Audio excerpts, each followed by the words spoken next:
তা আপনার ছেলে মনে হচ্ছে খুবই চুপচাপ। হ্যাঁ ওই আর কি, খুব শান্ত ছেলে আমার, খুব একটা কথাবার্তা বলে না। বাহ বাহ, এমন ছেলে এখনকার দিনে পাওয়াই দুষ্কর। হ্যাঁ বাড়া, আমাদের পল্টু কথা কম বলে, কাজ বেশি করে। বাহ বাহ, ভালো ভালো। তাহলে মা, তোর এই ছেলেকে পছন্দ হয়েছে তো? আরে পছন্দ না হওয়ার কি আছে, আমাদের পল্টুদা লাখে একটা।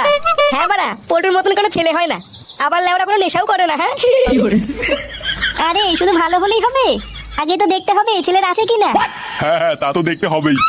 এ কি, এইসব কি বলছে বাবা? আরে টাকা টাকা। ও বাড়া, টাকা? আমি ভাবলাম কি না কি। দেখুন, আমারই একটাই ছেলে, তার উপর বেচারা ছোটবেলায় মাটাকেও হারিয়েছে, তাই আমার যেটুকু রয়েছে সবই আমার ছেলের পোল্টুরি। ইস, খুবই খারাপ লাগলো শুনে। তা কিভাবে মরেছিল আপনার বউ? না না, মরেনি মরেনি, মাগিটা বেঁচে আছে। এই যে কেবল বললেন ওর মা নেই। আর কি বলবো বলুন, লজ্জার ব্যাপার। মাগিটা আমাকে আর পোল্টুকে একা ফেলে। Download ShareChat.